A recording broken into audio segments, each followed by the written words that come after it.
Hi friends, it's Danielle with Take Care Mama, and today I'm going to talk about how to read more books. I am an avid reader and am reading about 8 books every month, which is on track for 100 books for the year.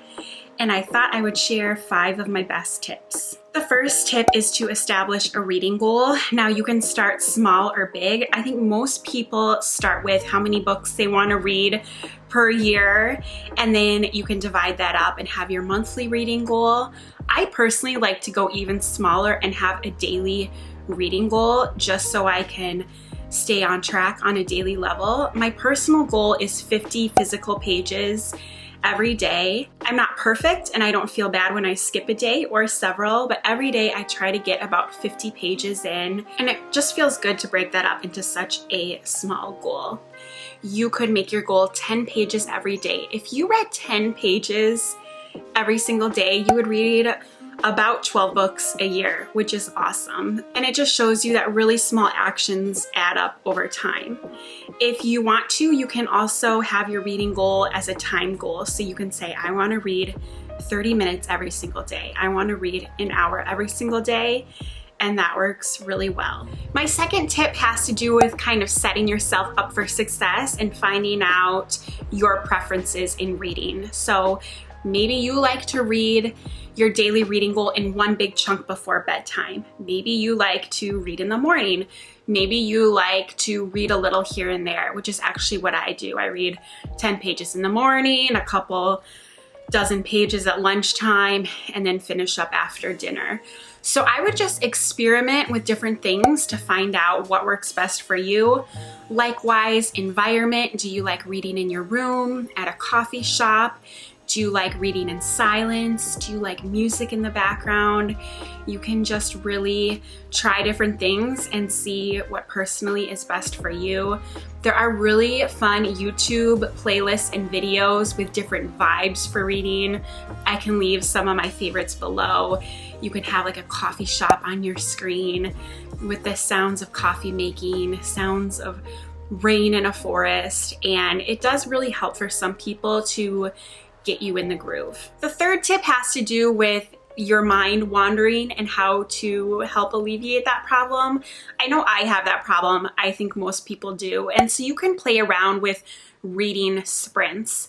I do this all the time. I'll set my timer for a certain amount of time, and it's usually 25 minutes or less, so you can really focus, and you just say to yourself, I am only going to be reading for this time, really focus, and when your timer goes off, you get a break.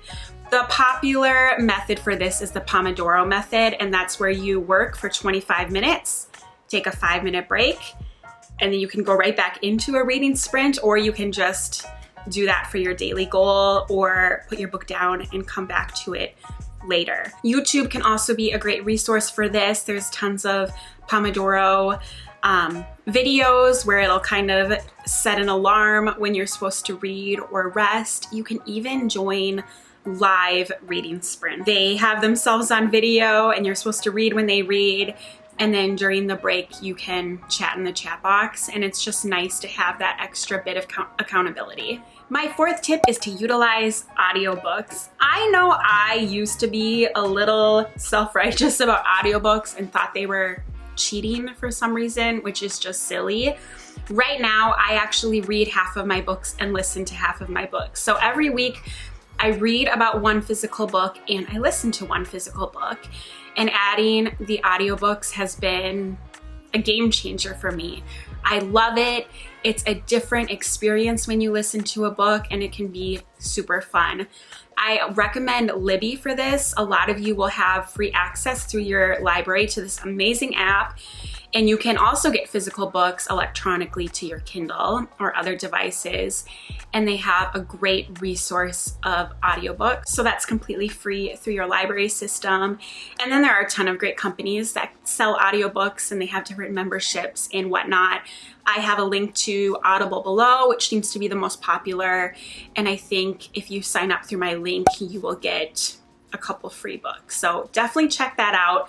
My other tip for this, kind of a sub tip, is to play around with the reading speed.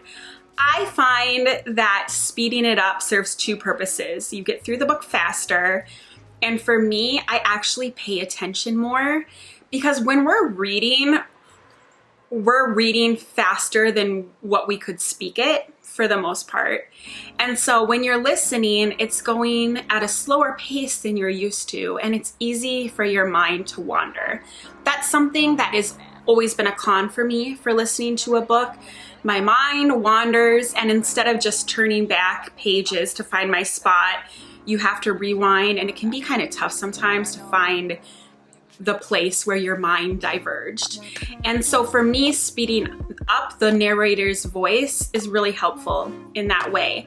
Whenever I start a book, I start at the regular speed because it takes a while to get into the book, to get into the groove with the author's speaking style, and then I will slowly speed it up. And I usually speed up to about 2 times the speed, which again is also great. A 9-hour book only takes me about 4.5 hours to complete. And the other great thing about listening to audiobooks is you are able to multitask within reason. I'm not one of those people who can do a ton of things while I'm listening to a book, but I can go on a walk or a light jog and do some light housework while I'm getting another book read, and so it's really great that way. My 5th and final tip is to join a social media platform for readers. My favorite is Goodreads, which I also feel is the most popular and most accessible. And even though it's a social media platform, you don't have to be social if you don't want to. You can just basically use it for organization, which is what I think most people do use it for. You can connect to others and see what they're reading and gain ideas through that.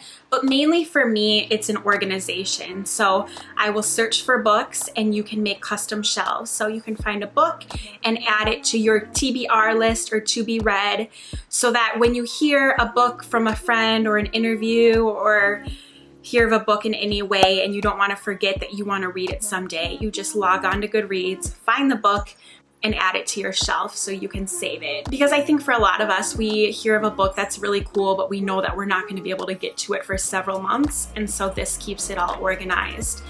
You also can make your reading goal, and it tells you if you're on track, and it's just really great to discover books, keep track of the books you've read, keep track of your ratings of the books, and you can even write some reviews to help other readers. So those are my quick 5 tips for reading more books. Reading has been such a blessing in my life.